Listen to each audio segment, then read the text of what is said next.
안녕하세요. 금일 네이버 분석 진행하도록 하겠습니다. 해당 차트는 네이버 월봉 차트입니다. 네이버는 최고점으로부터 약 60%에 달하는 하락을 보여주면서 투자자분들에게 어려움을 안겨다 주고 있습니다. 이런 종목을 접근할 때 중요한 것은 어느 기간 동안 상승이 진행이 되었는가, 이런 것들을 보는 것이 중요한데요. 상승이 진행이 되면 되돌림이 옵니다. 그러나 이 되돌림은 항상 비율을 가져간다. 제가 항상 거꾸로 된 기억의 모양을 말씀을 드리면서 이런 기간 동안은 보수적인 접근이 필요하다라는 말씀을 드리는데요. 이것은 시간봉도 마찬가지고 날 차트도 마찬가지고 월봉 관점에서도 마찬가지입니다. 월봉상으로 긴 상승이 진행되었다면 월봉상으로도 적어도 이만큼은 아니어도 그 절반 정도의 기간적인 부분을 상정을 해야 한다라는 것이죠. 상승이 길게 진행이 되었는데 조정을 이만큼만 주고 또 이렇게 가는 것은 합리적이지 않습니다.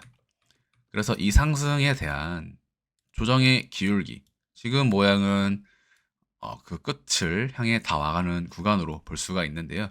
중요한 것은 이것이 월봉 차트이기 때문에 시간이 꽤 걸린다라는 것입니다. 카운팅의 형식을 보시면 이 종목은 작년 제가 카운팅을 해두었던 종목인데 먼저 쭉 올라와서 러닝 플랫으로 2파동을 마무리, 3파동 임펄스 구간에서 가격 상승을 주고 4파 A, B, C, D, E의 형태로 2014년부터 20년까지 전체가 수렴이었다. 이 자리는 등락이 아니라 그냥 수렴이다. 물론 수익 구간도 있고 손해 구간도 있지만 차트 관점에서 놓으면 4파 삼각 수렴일 가능성이 존재한다. 그래서 일반적으로 삼각 수렴 구간에서 A, B, C, D, E의 이파동은 절단될 가능성이 높다라고 설명을 드려오고 있는데요. 네이버 역시 절단의 형태로 추세선의 상단을 돌파하면서 임펄스 파동의 컨펌이다. 이 자리가 중요한 부분은 삼각수렴 2파동 마무리여도 돌파 상승 시에는 하나의 공통적인 상승의 줄기를 먹을 수가 있었다는 것이고, 이 자리가 삼각수렴이 아니라고 하더라도 플랫 조정 이후에 1파, 2파 마무리로 3파 상승을 도모할 수 있는 자리였다. 관건은 이 자리는 꼬리가 발생한 시점으로부터는 공통 상승 구간입니다.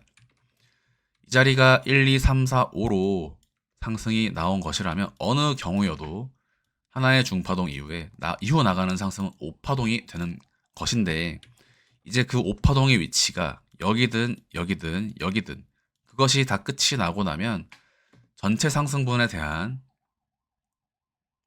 되돌림이 오게 되는 것이다.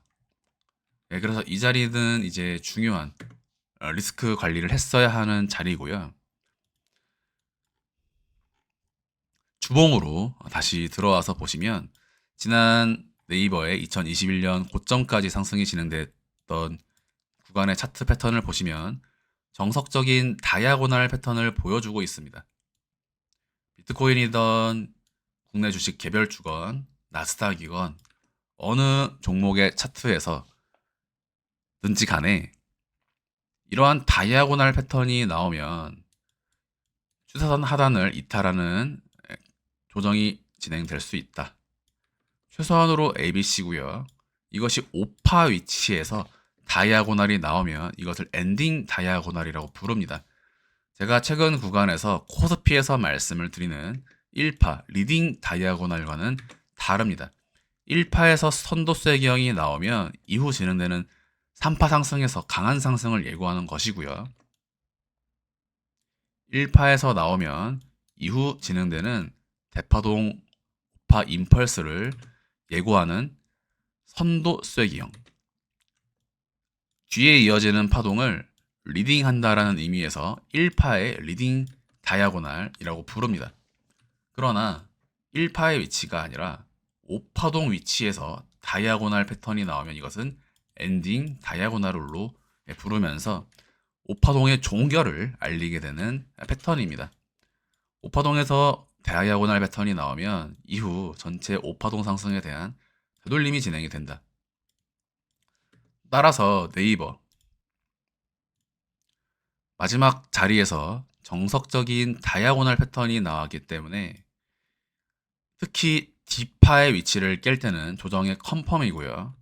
두 번째, D의 위치가 아니라 쐐기형의 이탈만으로도 조정의 컨펌입니다.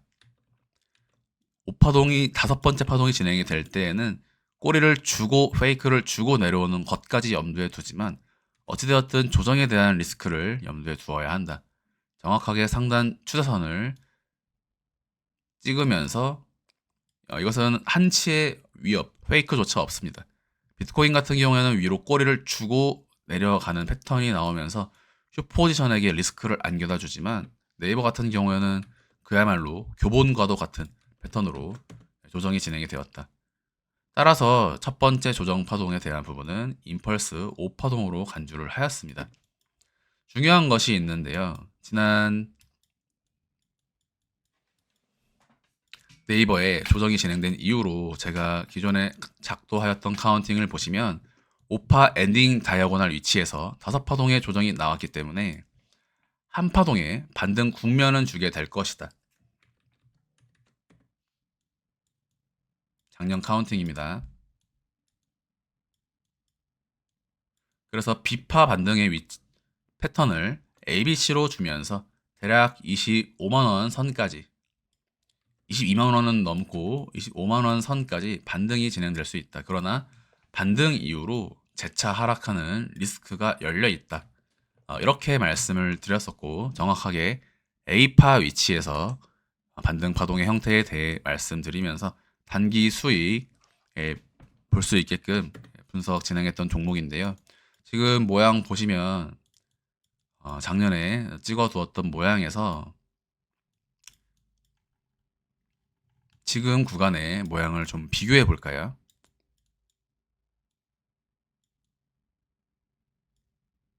A파 위치에서 B 위치까지 24만 1,500원, 24만 2천원 정도 됩니다.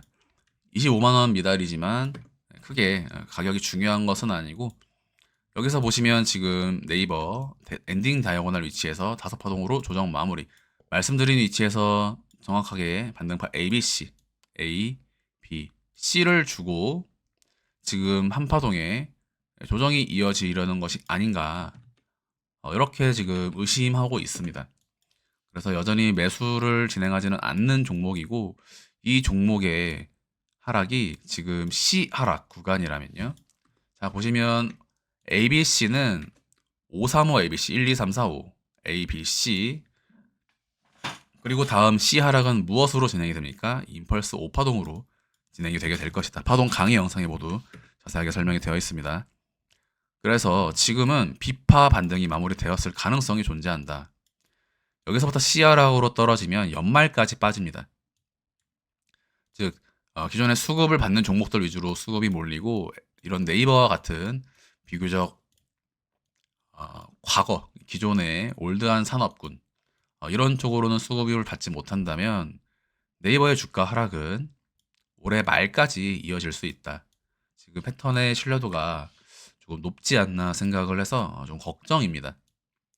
월봉 차트상으로 간단하게 이와 같은 표기입니다. 항상 제가 한 번에 내려가는 것은 없다고 말씀을 드리죠. 중간중간 반등은 나온다. 그러나 항상 반등 이유가 리스크다. 최종 10만원까지 빠질 가능성이 존재하고요.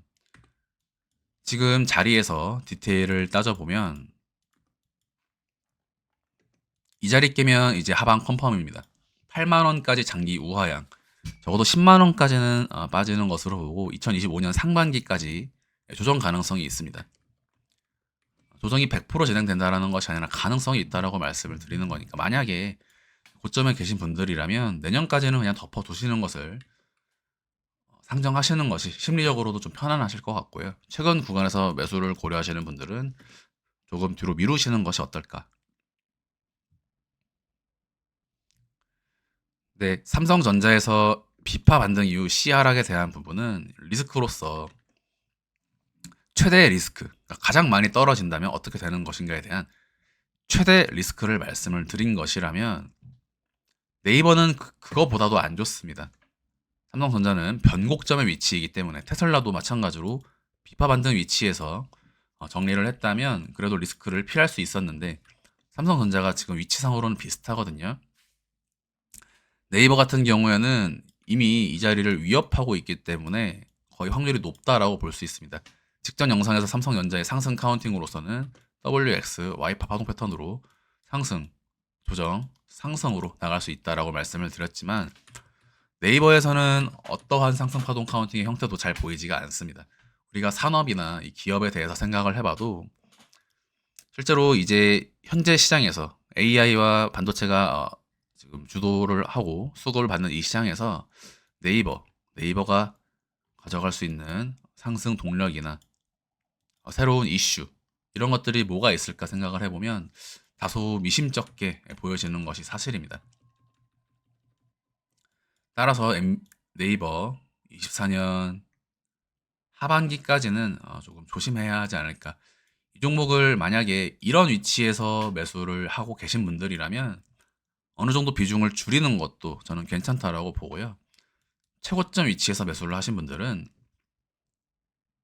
개인적으로는 손절이 무의미하다. 차라리 기다렸다가 한번 물타기를 해서 반등 위치에서 정리를 한다거나 아니면 다른 종목들로 익절을 하시면서 다른 종목에서 만약에 100만 원을 익절하면요. 그만큼 100만 원을 네이버에서 손절하시는 것이 낫습니다. 맨징을 반복하시면서 묶여있는 종목들은 정리를 빨리빨리 하셔야지 마냥 기다린다고 좋은 것이 아닙니다. 우리 주식들도 5년, 10년 기다린다고 해서 주가 회복이 된 것들이 많지 않습니다. 거의 10년 전, 5년 전 주가이고요. 지난 장세에서 마치 성장주 시대, 가치 투자, 이런 그럴싸한 말들로 연금을 준비하겠다, 노후를 대비하겠다, 아들에게 물려주겠다, 이런 이야기들을 하지만 아들 시대에 가도 휴지 조각일 수가 있는 겁니다. 네이버를 말씀을 드리는 것이 아니라요. 그런 투자 방식 자체가 결국에 얼마나 많은 사람들에게 우리 주식은 무조건 우상향하니까 나는 분할 매수한다. 분할 매수 이렇게 들어가죠. 분할 매수가 이렇게 들어갑니다. 결과적으로는 답이 없는 분할 매수가 되는 것이고 기존에 대부분의 분들이 알고 있는 통념, 투자에 대한 가치관을 완전히 바꾸셔야 됩니다. 비트코인 1억 최고점에서 매수를 잘못해서 마이너스 70%, 루나코인, 알트코인들 같은 경우에는 마이너스 90%를 봐버렸죠. 물론 상승의 회복이 나오고 있지만 그것은 운이 좋은 것이고요. 국장은 특히 더 조심하셔야 됩니다. 시간이 5년, 10년이 아니라 20년이 묶일 수 있는 것인데 기본적으로 맨징하는 습관을 들이셔야지 나는 그냥 기다렸다가 올라오면 탈출한다. 근데 그 종목이 올라가는 종목이라면 상관없습니다. 그렇지만 대부분 이상한 종목들을 매수한 다음에 마치 이 종목에 대해 찬양하는 몇 가지 글들만 읽고 나는 믿는다, 기업을 믿는다. 하지만 실제로 상폐되는 종목들 나오죠. 네. 그래서 네이버가 그렇다는 것은 아니지만 항상 우리 매매 습관 자체가 높이 물린 것들은 빨리빨리 정리하시는 것이 익절하면서 매도하면서 계속해서 현금 비중을 늘리고 결과적으로는 네이버 묶여 계신 분들도 익절을 통해 종목을 계속 덜어내는 그런 방식을 취하셔야 됩니다. 네이버가 만약에 여기까지 온다고 하더라도요. 네이버에 매수를 할 바에는 신규 종목에 매수를 해서 빠르게 익절하고 매도하는 그래서 굴려 나가야 됩니다. 어차피 여기서 매수를 해서 평단을 낮추더라도 최고점 계신 분들 여기서 평단을 낮춰도요. 어차피 2년 3년 걸립니다. 그러니까 차라리 빠른 수익을 주는 것들을 최대한 공부해서 매수하고 굴리고 익절하고 여기서 매수하면은 매도할 수도 없죠. 왜? 마이너스 손절로 결정이 되기 때문에 그렇습니다. 그래서 올 한해는 조금 조심해야 하지 않을까 이런 말씀을 좀 드리고 싶고 이 종목을 덮어두고 다른 것들을 좀 지켜보면 어떨까 이런 생각이 듭니다. 금일 영상 마무리하도록 하겠습니다. 감사합니다.